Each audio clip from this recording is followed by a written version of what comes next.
Hi, so today we're going to be talking about good debt versus bad debt. How to borrow your way to wealth in Ghana. Most of us have grown up to understanding debt as a bad thing because we grew up with that whole mindset and mentality that, oh, me, I'm scared of borrowing. Oh, hey, me, my mother said, we are family, we don't borrow.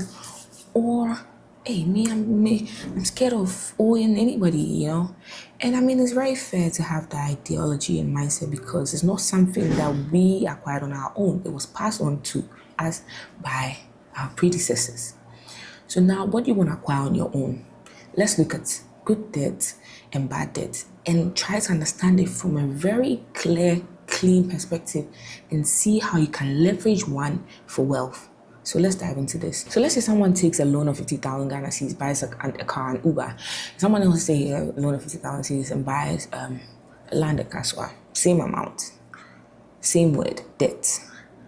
One of them just built wealth. The other one is about to struggle with repayments for the next 3 years. Today, I'm breaking down the difference between good debt and bad debt and exactly how the wealthy in Ghana and everywhere else use borrowed money, OPM, other people's money, to get richer, not poorer. Welcome to the channel about making money and making investment make sense. So, like I said, today's topic is one that people ask me about a lot. Oh, I don't have money to invest in this. How do I make money to invest in this? You don't always have to have money. There's something called OPM, other people's money. Okay? And how do you build on debt to be wealthy? Every time we believe in this age or time, especially in Ghana here, that no, I have to save up or I have to use my own money to achieve this timeline or standard or this particular benchmark or yardstick I've set for myself. Okay, but that's not true. Sometimes all you need is to borrow money. Okay, if we're looking at the statistics, trust me, all these wealthy people you see, they didn't use their own money to build the kind of wealth you see. They borrowed money, their own money. So now, in plain sense, what is good debt and what is bad debt? Simply understand this like this. So good debt is debt that brings money into your pocket. It's debt that brings cash flow into your pocket, whereby you're making extra profits, being like a liability to you with the money that you borrowed to be able to pay off or pay back that money you borrowed.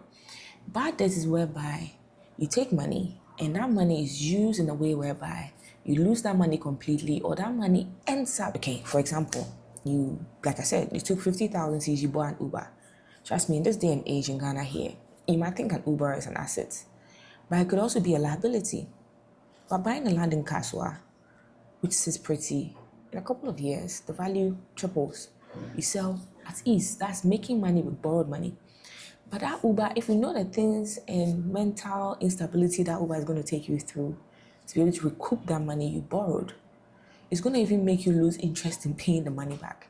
And that kind of cash outflow is what we call bad debt. So simply put, good debt puts money in your pocket, bad debt takes money out of your pocket.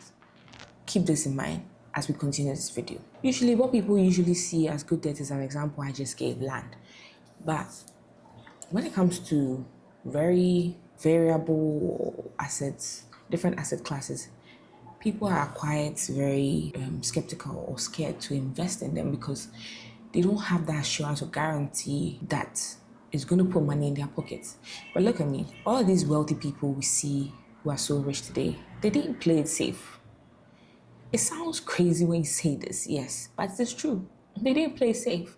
They went all in and took that risk you're scared to take. Yes. And trust me, not every asset class or department or field are you going to survive in or succeed in. Sometimes somebody's going to succeed in agriculture. You are meant to succeed in a petroleum business. So let me give you some examples of good debt. So good debt is like a business loan that scales. Say you run a small provision shop, okay, and you take a loan to buy a fridge and stock more inventory. If that 5,000 Ghana cedi loan lets you sell an extra 2,000 Ghana cedi worth of goods every month, the loan is paid for itself in weeks because within 12 weeks you have 6,000 cedis and you can pay for the loan, whereby you've acquired an asset and you've even acquired customers in that process. You were able to open something that's new and you're now known for it. So in the coming days, you realize that all the money now belongs to you because you've paid off your debt. In Ghana here, people are scared to use other people's money, okay? And sometimes we even think ownership is what's individualistic. No. And that mindset is what is keeping most of us where we still are. Ownership doesn't have to be individual. You can come together as a group.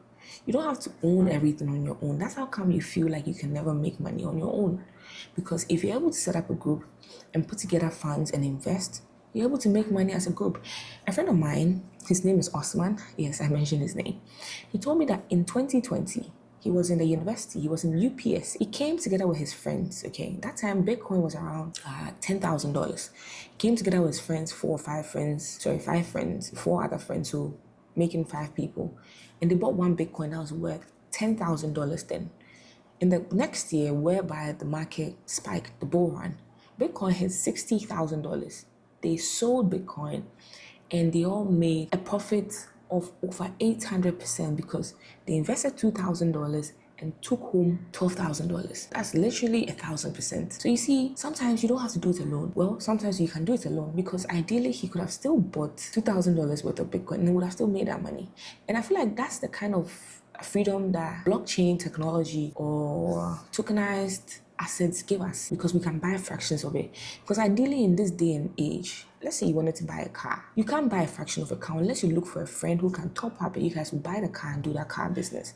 So looking at good debts and bad debts, this was just new in my head. Yes, fractionalization is a very important aspect of it. So let's really move that mindset and shift it into what these wealthy people do. So now I want to ask you, how do you actually use good debt on purpose? So there are 4 steps. Ask the income question first. Before borrowing, ask, will this asset or skill pay me back more than the loan costs me? If you can't answer clearly, don't borrow it. 2, compare the interest rate to the return. If a loan costs you 25% interest a year, whatever you are funding needs to realistically return more than that. Rent, business profit, or salary increase. If it doesn't beat the interest rate, it's not good debt.